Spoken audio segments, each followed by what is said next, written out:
ರಾಜ್ಯಾದ್ಯಂತ ಮಳೆ ಭಾರಿ ಅವಾಂತರವನ್ನೇ ಸೃಷ್ಟಿಸಿದೆ. ಅದರಲ್ಲೂ ಇಂಧನ ಇಲಾಖೆಗೆ ದೊಡ್ಡ ಶಾಕ್ ನೀಡಿದೆ. ಮಳೆಯಿಂದ ಬರೋಬ್ಬರಿ 100 ಕೋಟಿ ನಷ್ಟ ಉಂಟಾಗಿದೆ.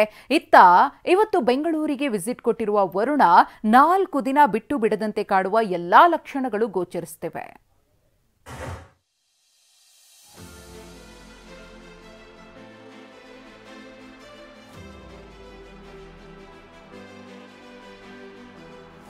ಕರಾವಳಿ ಭಾಗದಲ್ಲಿ ರಣರಣ ಮಳೆಗೆ ನದಿಗಳು ರೌದ್ರಾವತಾರ ತಾಳಿವೆ.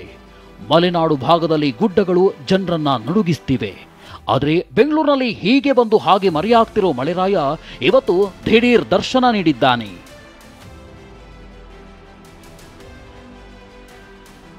ರಾಜಧಾನಿಯಲ್ಲಿ ಸಂಜೆ ಆಗ್ತಿದ್ದಂತೆ ವರುಣನ ದರ್ಶನ. ದಿಢೀರ್ ಮಳೆಗೆ ಸವಾರರು ಸಿಟಿ ಮಂದಿ ಪರದಾಟ. ಕಳೆದೊಂದು ವಾರದಿಂದ ಬಿಡುವು ನೀಡ್ತಿದ್ದ ಮಳೆ ಇವತ್ತು ಎಂಟ್ರಿ ಕೊಟ್ಟಿತ್ತು. ಸಿಟಿ ಮಂದಿ ಸಂಜೆ ಕೆಲಸ ಮುಗಿಸಿ ಮನೆಗೆ ಹೋಗೋ ಹೊತ್ತಲ್ಲಿ ತುಂತುರು ಹನಿಗಳು ಚಿಟಪಟ ಚಿಟಪಟ ಅಂದ್ವು.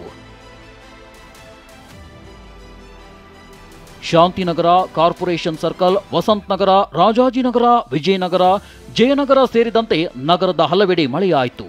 ಟ್ರಾಫಿಕ್ನಲ್ಲಿ ವಾಹನ ಸವಾರರು ಪರದಾಡಿದ್ರು.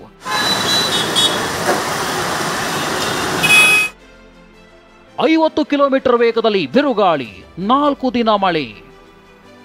ಬೆಂಗಳೂರಿನಲ್ಲಿ ಆಗಸ್ಟ್ 3ರವರೆಗೆ ಭಾರೀ ಮಳೆಯಾಗುವ ಸಾಧ್ಯತೆ ಇದೆ. ಹೀಗಂತ ಹವಾಮಾನ ಇಲಾಖೆ ಮಾಹಿತಿ ನೀಡಿದೆ. ರಾಜ್ಯದ ಹಲವು ಜಿಲ್ಲೆಗಳಲ್ಲಿ ರೆಡ್, ಆರೆಂಜ್, ಯೆಲ್ಲೋ ಅಲರ್ಟ್ ನೀಡಿದೆ. ಗಂಟೆಗೆ 40ರಿಂದ 50 ಕಿಲೋಮೀಟರ್ ವೇಗದಲ್ಲಿ ಗಾಳಿ ಬೀಸಲಿದೆ. ಗಾಳಿ ಮಳೆಗೆ ಮರಗಳು, ವಿದ್ಯುತ್ ಕಂಬಗಳು ಧರೆಗೆ ಉರುಳುವ ಸಾಧ್ಯತೆ ಇದೆಯಂತ ಹವಾಮಾನ ಇಲಾಖೆ ಎಚ್ಚರಿಸಿದೆ.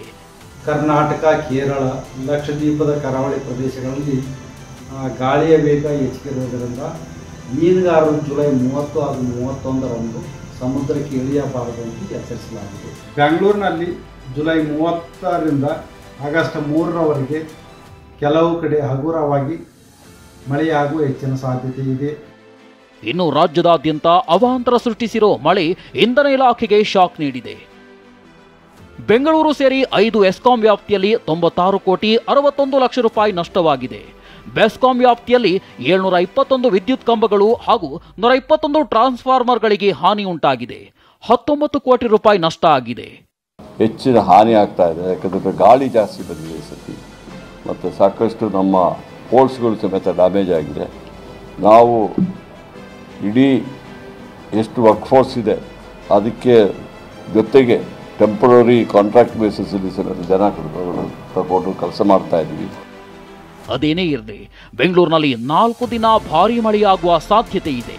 ತಗ್ಗು ಪ್ರದೇಶದ ನಿವಾಸಿಗಳು ಎಚ್ಚರಿಕೆಯಿಂದ ಇರಿ. ಮಳೆ ಬರುವಾಗ ಆದಷ್ಟು ವಿದ್ಯುತ್ ಕಂಬ, ಮರಗಳ ಬಳಿ ನಿಂತುಕೊಳ್ಳದೆ ಎಚ್ಚರ ವಹಿಸಿ.